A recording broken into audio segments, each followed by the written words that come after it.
Buen día, queridos estudiantes. A continuación les presento la lección número 6 correspondiente al control de calidad, enfermedades transmitidas por alimentos y la Ley 9 de 1979.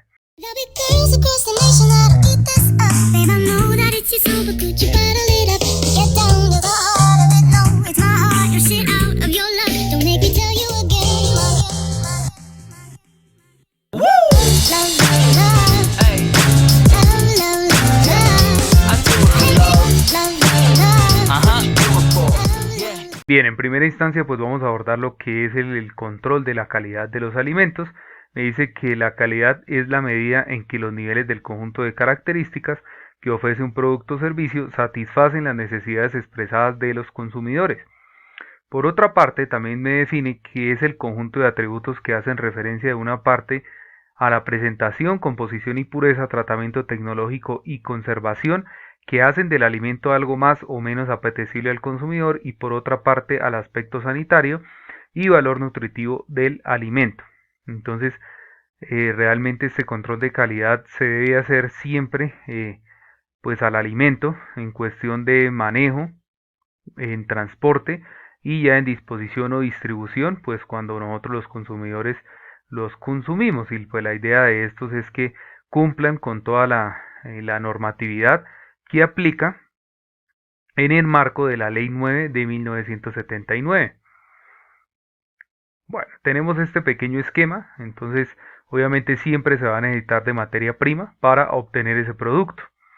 Entonces acá me dice que el diseño del producto y del proceso trae ese proceso de producción, que el proceso de producción es cuando transformamos la materia prima para obtener el producto, y ya el producto pues obviamente es despachado y pues suministrado al consumidor.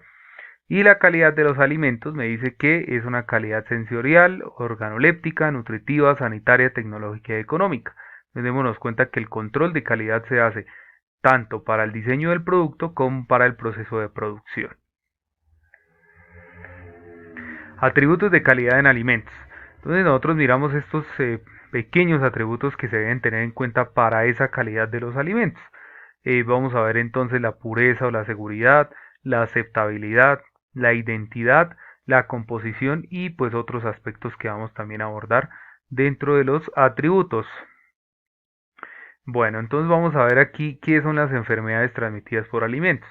Entonces me definen que las enfermedades transmitidas por alimentos, o más conocidos como las ETAs, se definen como el síndrome originado por la ingestión de alimentos y o agua que contengan agentes etiológicos en cantidades suficientes que afecten la salud del consumidor a nivel individual o colectivo. Entonces digamos que estas enfermedades transmitidas por alimentos lo que contempla es esa ingestión, ya sea de alimentos o aguas, que vengan alterados por agentes etiológicos o microorganismos que ya pues los hemos venido estudiando, y que principalmente afecten esa salud, ya sea al individuo o a una comunidad entera. También me dice que por otra parte las enfermedades relacionadas con el consumo de agua son aquellas producidas por el agua contaminada con desechos humanos, animales o químicos. Se consideran enfermedades transmitidas por el agua el cólera, la fiebre tifoidea, la disentería, la poliomielitis, la meningenitis y la hepatitis A y E. Me dice que para el país la afectación de dos o más personas con sintomatología similar después de ingerir alimentos y o agua contaminados del mismo origen, y donde la evidencia epidemiológica o los resultados de laboratorio implican en los alimentos el agua como vehículo de la misma, constituyen un brote. Tipos de enfermedades transmitidas por alimentos. Entonces, vean estos dos tipos. La infección, obviamente, pues es una enfermedad que resulta a través de la ingestión de alimentos conteniendo microorganismos patógenos vivos. Y la intoxicación ya se da o es causada por alimentos cuando ocurren, cuando se producen las toxinas por bacterias o mohos que están presentes en el alimento ingerido, o elementos químicos que afecten obviamente la salud en las cantidades considerables. Factores para que se produzca una ETA. Entonces tenemos los siguientes. Me dice que el alimento debe estar bajo características físicas, los factores extrínsecos que ya vimos en la clase anterior, lo que es temperatura, humedad, tiempo, que favorezcan el crecimiento del microorganismo o la producción de su toxina.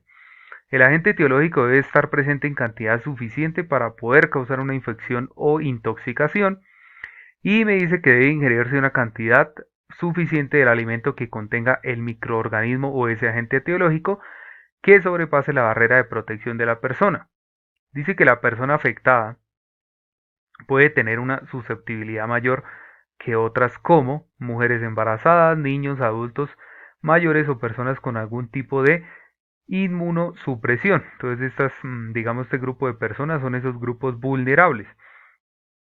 Me dice que factores como los modos de vida, la modificación de hábitos alimentarios, mayor tendencia a consumir alimentos preparados fuera del hogar y jornadas laborales, especialmente en lugares donde se practican condiciones higiénicas inadecuadas. Entonces todos esos factores son los que realmente presentan pues esa enfermedad transmitida por alimentos, ya sea una infección o una intoxicación. Ahora vamos a ver aquí los síntomas, mecanismos de transmisión y identificación de una ETA. Los síntomas principales no varían, digamos que son a manera general los mismos. Me dice que estos dependen del agente etiológico, de ese microorganismo y pues también de la persona, ¿no? del huésped. La manifestación clínica más común de una enfermedad transmitida por alimento consiste en la aparición de síntomas gastrointestinales como náuseas, vómitos, calambres estomacales y diarrea, pero estas enfermedades también pueden dar lugar a síntomas neurológicos, ginecológicos, inmunológicos y de otro tipo. Los mecanismos de transmisión me dice pues principalmente que el primero ocurre cuando la contaminación fecal del alimento o inadecuado manejo del mismo desde su producción hasta el consumo. Y el segundo ya ocurre cuando la ingesta de los alimentos preparados o seleccionados inadecuadamente para el consumo, en los cuales los microorganismos tienen parte del ciclo de vida. En este grupo están principalmente la carne y los lácteos.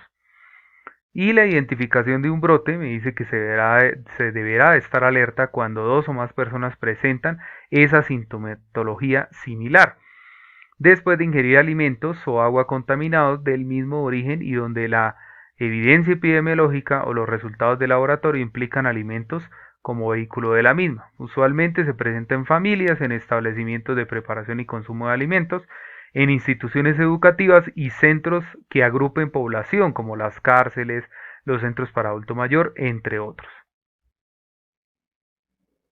Causantes de la ETA y casos en Colombia. Me dice que existen más de 250 agentes etiológicos, microorganismos o sus productos capaces de producir una ETA.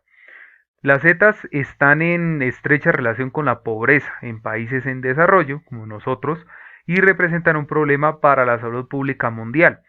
El crecimiento de ese comercio internacional y el aumento de la complejidad y las distancias recorridas en las cadenas alimentarias incrementan el riesgo de transporte transfronterizo de los alimentos. Entonces esto pasa mucho acá en nuestro país, que digamos van a transportar ciertos alimentos de un lugar a otro, entonces pues obviamente sabemos que acá fácilmente podemos recorrer 30, 40, 50 kilómetros y cambiamos perfectamente de clima, puede ser de un clima cálido a un clima frío. Entonces esto también afecta pues por ese factor extrínseco que puede tener los alimentos, pues principalmente va a afectar ese cambio, y ahí es donde se puede generar la aparición de esos microorganismos que va a cambiar pues las condiciones organolépticas del alimento.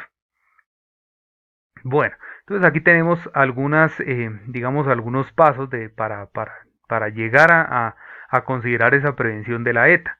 Me dice que la higiene, las temperaturas seguras, lo que hablaba hace un poco, la cocción completa, en ocasiones pues siempre debemos garantizar esa temperatura sobre los 90 grados cuando se cocina. La contaminación cruzada, que quiere decir cuando de pronto mezclamos alimentos crudos con alimentos cocinados, y pues obviamente siempre asegurar alimentos seguros.